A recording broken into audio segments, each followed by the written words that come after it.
मेरे प्यारे छात्र छात्राओं, गुरुकुल SKJ क्लास में आप सभी छात्र छात्राओं का स्वागत है। जैसे आपने देखा कि कल मैंने प्रकाश के परावर्तन के नियमों को आप लोगों को बताया और आज मैं प्रकाश के परावर्तन के क्लास 10 का महत्वपूर्ण VVI प्रश्न लेकर 2023 के लिए आया हूँ। उसमें कुछ मुख्य बिंदु को लेकर मैं यहाँ पर उपस्थित हुआ हूँ। आप सभी छात्र छात्राएं कृपया ध्यान से इसे सुनेंगे और पढ़ेंगे। आइए मेरे प्यारे छात्र छात्राओं, अब हम लोग चलेंगे। यहाँ पर प्रकाश के परावर्तन के नियमों के मुख्य बिंदु को लिखना है। आज मैं आप लोग को कल का छूटा हुआ सारे टॉपिक को लेकर आया हूं कि प्रकाश के परावर्तन के नियमों के मुख्य बिंदु को लिखे। आप देखिएगा यहाँ पर पहला प्रश्न है कि आपतित किरण किसे कहते हैं। मेरे प्रिय छात्र छात्राओं, यहाँ पर पहला प्रश्न है कि आपतित किरण किसे कहते हैं। तो आप सभी छात्र छात्राएं सुनेंगे कि आपतित किरण किसे कहते हैं। अगर परीक्षा में यह प्रश्न आ जाए कि आपतित किरण किसे कहते हैं तो आप बड़े आसानी से इसका उत्तर दे सकते हैं कि किसी सतह पर पड़ने वाली किरण को आपतित किरण कहते हैं। किसी सतह पर पड़ने वाली किरण को आपतित किरण कहते हैं। इस बात को मेरे प्रिय छात्र छात्राओं आपने समझा। अब हम लोग दूसरा क्वेश्चन पर चलते हैं।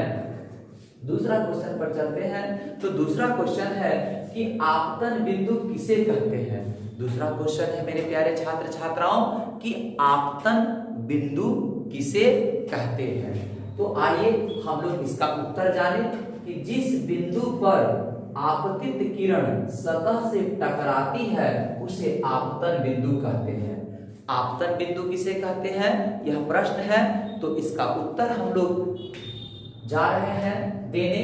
तो उत्तर इसका क्या है मेरे प्रिय छात्र छात्राओं, अब आप देखेंगे कि जिस बिंदु पर आपतित किरण सतह से टकराती है उसे आपतन बिंदु कहते हैं। उसे आपतन बिंदु कहते हैं। अब तीसरा क्वेश्चन है कि परावर्तित किरण किसे कहते हैं। तीसरा क्वेश्चन है मेरे प्यारे छात्र छात्राओं कि परावर्तित किरण किसे कहते हैं। तो हम लोग उत्तर में लिख सकते हैं कि जिस माध्यम में जलकर आपतित किरण सतह पर आती है उसी माध्यम में लौट गई किरण को परावर्तित किरण कहते हैं। अगर परीक्षा में यह क्वेश्चन आ जाए कि परावर्तित किरण किसे कहते हैं तो हम लोग इस प्रकार इसका उत्तर दे सकते हैं। एक बार पुनः आप फिर से सुन लीजिए। परावर्तित किरण किसे कहते हैं, यह प्रश्न है कि परावर्तित किरण किसे कहते हैं। तो उत्तर में मेरे प्रिय छात्र छात्राओं हम लोग लिख सकते हैं कि जिस माध्यम में चलकर आपतित किरण सतह पर आती है उसी माध्यम में लौट गई किरण को परावर्तित किरण कहते हैं। जिस माध्यम से वह आती है और सतह पर टकराने के बाद वह जिस माध्यम में जिस दिशा में लौट जाती है उसी को हम लोग परावर्तित किरण कहते हैं। उसके बाद चौथा प्रश्न है कि अभिलंब किसे कहते हैं। चौथा प्रश्न है यहाँ पर मेरे प्रिय छात्र छात्राओं कि अभिलंब किसे कहते हैं। तो आइए इसे हम लोग सुने। अभिलंब किसी समतल सतह के किसी बिंदु पर खींचे हुए लंब को उस बिंदु का अभिलंब कहते हैं। फिर से एक बार सुन लीजिए मेरे प्यारे छात्र छात्राओं कि अभिलंब किसे कहते हैं। तो उत्तर में हम लोग लिख सकते हैं कि किसी समतल सतह के किसी बिंदु पर खींचे हुए बल को उस बिंदु को अभिलंब कहते हैं। उस बिंदु को हम लोग अभिलंब कहते हैं।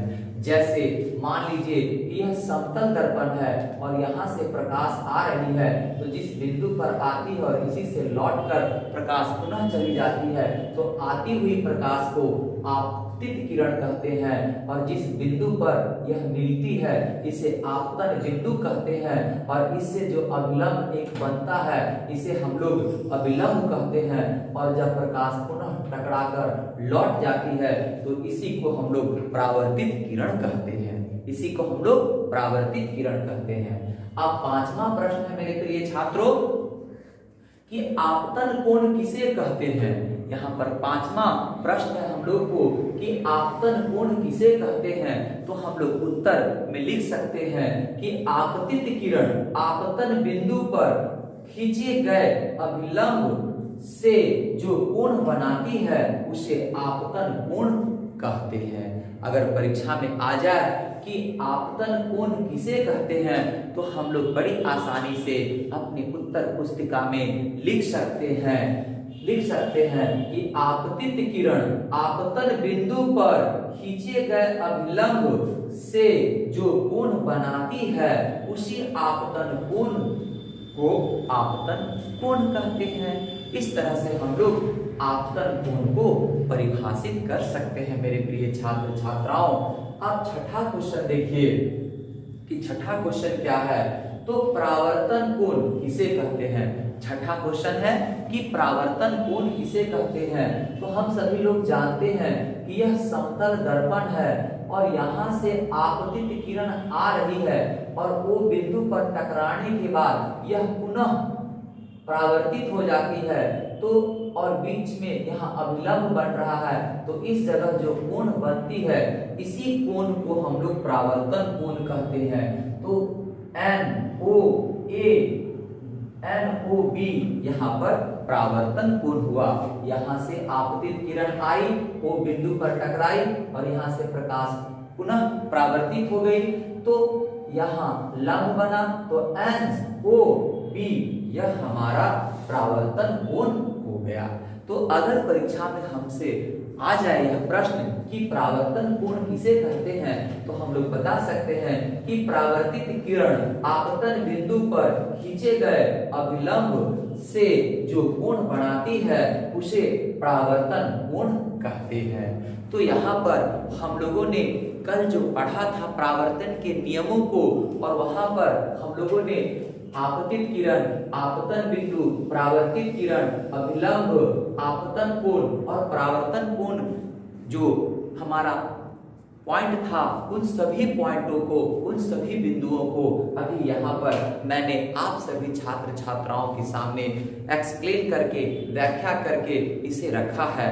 आप सभी छात्र छात्राओं से मेरा नम्र निवेदन है कि आप सभी एक बार पुनः इसे पढ़ेंगे, मनन करेंगे, इस वीडियो को देखेंगे, और अगर किसी भी तरह की कोई बातें या त्रुटियां या कमी या कोई चीज जानकारी के लिए आपको कोई सुझाव देना हो तो कमेंट बॉक्स पे कहकर लिखिएगा, ताकि मैं और अच्छा से अच्छा आप सभी छात्र छात्राओं के लिए ज्ञान यहाँ पर उपलब्ध करा सकूं, ताकि आपका भविष्य उज्जवल हो सके।